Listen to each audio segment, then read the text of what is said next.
queremos contextualizar lo que significa primero una sanción política dentro de una denuncia constitucional para que el público entienda cuál es el alcance de lo que significa un juicio político. Principio, las potestades que tiene el Congreso en materia sancionatoria de manera particular comprenden la acusación constitucional en dos dimensiones. La primera, por delitos cometidos en el ejercicio de la función, y la segunda, por infracciones de la Constitución.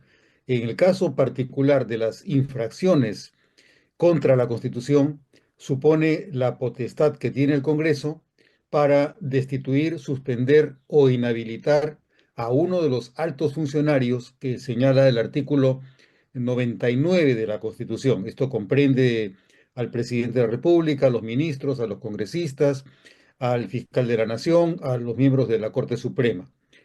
La potestad que tiene el Congreso no es absoluta porque existen ciertos parámetros. Uno de ellos es el número de votos requerido para tanto uno como el otro caso, para los delitos cometidos en el ejercicio de la función, en cuyo caso el requisito central es que las acusaciones de esta naturaleza requieran el voto de la mayoría absoluta del número de miembros del Congreso, con excepción de los miembros de la comisión permanente que hayan participado en la primera instancia. Y a su turno, en el caso de las acusaciones constitucionales contra estos altos funcionarios por una infracción de la Constitución, lo cual concluiría, como señalo, en una destitución, suspensión o inhabilitación de acuerdo al reglamento del Congreso, siguiendo una pauta indicada por el Tribunal Constitucional en el año 2003. Se requieren 2/3 del número de votos de miembros del Congreso, con excepción de los miembros de la Comisión Permanente. Entonces, se trata de una sanción que no requiere de la participación del Poder Judicial cuando hay infracción de la Constitución, pero cuando se trata de una acusación por delitos cometidos en el ejercicio de la función, todo lo que ocurre es que el Congreso habilita al Poder Judicial para que sea el Poder Judicial quien evalúe la presunta comisión de estos delitos. Esa es la diferencia entre las dos instituciones. A la primera se la conoce como el antejuicio político y a la segunda se la conoce como el juicio político. Justamente en el caso de esta semana hemos visto que el Parlamento sometió al debate las denuncias constitucionales por lo que fue el cierre del Congreso en el 2019 al señor Martín Vizcarra, al señor Salvador de Solar, al señor Vicente Ceballos y también al exministro del Interior, José Eliche, ¿no? Entonces quería preguntarle, No, no, no, no, son dos cosas diferentes. sí, uno es por, El caso del golpe de Estado es contra el señor Vizcarra, contra el señor Salvador de Solar y contra el señor Vicente Ceballos. Pero las acusaciones relacionadas con los exministros Vargas Céspedes y Eliche, además de la acusación contra el expresidente Sagasti, es por motivo diferente, que es el retiro de varios miembros de la Policía Nacional. exactamente, muchas gracias por la precisión. Bueno, pero en todos los casos no se alcanzaron los votos para justamente plantear las sanciones que el Congreso daba en cuanto a las inhabilitaciones. Y lo que se ha presentado son pedidos de reconsideración, ¿no? ¿Bajo qué concepto se pide una reconsideración de una votación que no alcanzó lo que quizás un grupo de parlamentarios quería? Bueno, la reconsideración, como el caso de la rectificación, son recursos que pueden presentarse en el Congreso, ya sea en el Pleno, en la Comisión Permanente, en cualquiera de las comisiones, cuando hay una votación respecto de la cual se quiere postular una reconsideración o una rectificación. Estos recursos están contemplados en el artículo 58 del reglamento del Congreso. Para el caso específico de las reconsideraciones que se pueden presentar respecto de cualquier tipo de votación y no solamente respecto de procesos de naturaleza legislativa, con lo cual estamos hablando también de la posibilidad de presentar recursos de reconsideración contra el voto de confianza, contra la investidura, contra las censuras y obviamente contra cualquier tipo de votación en un proceso de naturaleza política o de control político.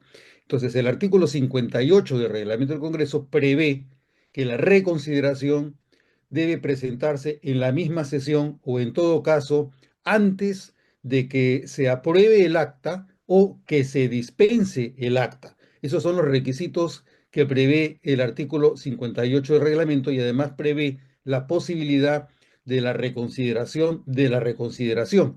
Para aprobar una reconsideración, según el artículo 58 del reglamento, se requiere la mayoría absoluta del número legal de miembros del Congreso. Esto es, si la mayoría es de 66, se requeriría por lo menos 66 votos para que se apruebe la reconsideración. Aprobada que fuese la reconsideración, se debe volver a votar la materia respecto de la cual se presentó el pedido de reconsideración. Justamente frente a esta votación, cuando se tratan de denuncias constitucionales, ¿cuál es el número de votos que se necesita para aprobar la sanción que se estipula o se pide en una denuncia constitucional? Bueno, como lo mencioné hace un momento, si se tratara de una sanción vinculada a un juicio político, vale decir, por infracción de la Constitución, según lo que señala el artículo 89, inciso I, el segundo, el tercer párrafo, me parece, del reglamento del Congreso, se establece que el número de votos requerido es de 2/3 del número de miembros del Congreso con exclusión de la comisión permanente. Este es un número parcialmente indeterminado porque no se puede precisar cuál es el número de miembros de la comisión permanente que queda excluido de la votación. En el caso de la votación que se sometió el día 30 de abril respecto de las inhabilitaciones a las que estamos haciendo referencia, el número de votos requerido era de 66 porque la base sobre la cual se debía realizar el cálculo era de 99 congresistas. Entonces, 2/3 de 99 eran 66. Ese era el número de votos requerido el día 30 de abril. Probablemente para la sesión en la que se resuelva los pedidos de reconsideración, que en total son 11 pedidos de reconsideración, 5 relacionados con el proceso de disolución inconstitucional del Congreso que afectó al señor Vizcarra, al señor Salvador del Solar y al señor Vicente Ceballos. En el caso de ellos, se requeriría, como digo, 2/3 del número de votos y solamente se había alcanzado, si no recuerdo mal, 58. Pero hay una diferencia. En el caso de las inhabilitaciones para los señores Vizcarra y Vicente Ceballos, se está pidiendo la reconsideración de la inhabilitación, pero en el caso de el señor Salvador del Solar, lo que se está pidiendo es la reconsideración de la cuestión de orden según la cual se declaró improcedente la sanción de inhabilitación contra el señor Salvador del Solar debido a que, en su caso, la inhabilitación no procedería porque habría caducado la prerrogativa del juicio político en su contra.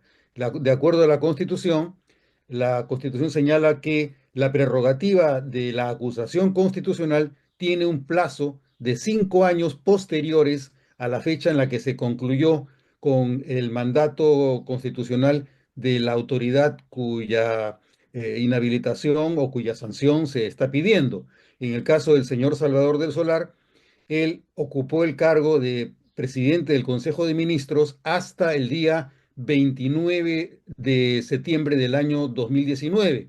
Por lo tanto, los 5 años que prescribe la Constitución se habrían cumplido el año 2024, el 29 de septiembre del año 2024, es decir, hace 7 meses. Esa sería la cuestión de orden que se aprobó, en razón de lo cual ahora se está pidiendo la reconsideración, de manera que, no obstante la cuestión de orden aprobada y el plazo de caducidad que señala la Constitución, el Congreso pueda evaluar si es que se lo inhabilita o no se lo inhabilita, no obstante el plazo de caducidad y la cuestión de orden previamente aprobada. El Congreso, a través de la votación, puede ir en contra justamente de esta norma en el Parlamento que habla de la caducidad.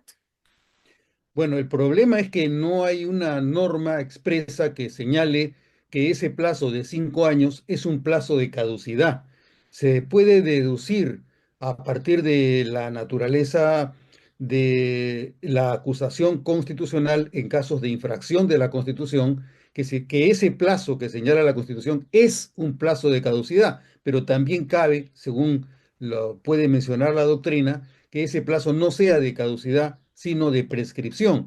La diferencia entre la prescripción y la caducidad es que la prescripción sí está sujeta a la interrupción o a la suspensión del plazo, mientras que la caducidad no admite ni interrupción ni suspensión. Por lo tanto, vencido ese plazo, se estipula que no cabría ningún tipo de uso de esa prerrogativa. Entonces, quienes sostienen que debe dejarse sin efecto esa cuestión de orden, tienen que asumir la posición de que el plazo no es un plazo de caducidad, sino es un plazo de prescripción. El señor Salvador del Solar ha señalado en su defensa que se trata de un plazo de caducidad. En el caso de Martín Vizcarra, él ya tiene dos inhabilitaciones por el caso Vacuna Gate y por haber estado vinculado a una empresa mientras él era ministro de Transportes y Comunicaciones. Sumadas, ambas sanciones políticas son 15 años de inhabilitación. Si en una posible reconsideración se vuelve a inhabilitarlo por 10 años, ¿cómo se hace justamente el análisis de este tiempo de sanción? ¿Cómo se ejecuta? Bueno, si se cumpliera con los preceptos que establece nuestra legislación penal, probablemente tendría que entenderse que el plazo no puede sumarse, es decir, si ya tiene 17 años, no debería sumársele 10 más para que se cumplan 27, sino que estos 10 simplemente permitirían que el plazo de 10 años se cumpla a partir de la fecha en la que se añada esta inhabilitación adicional. Entonces, si la inhabilitación se acordara en la sesión del día jueves de la próxima semana, en consecuencia esos 10 años correrían a partir de esa fecha. Es decir, si estamos en el año 2025, esa inhabilitación correría hasta el año 2035. Perfecto, creo que por ahí ya estaríamos con las preguntas. Muchas gracias por su tiempo una vez más, señor Delgado Guembes. No hay ningún problema, Karin. Muchas gracias. Hasta luego. Gracias.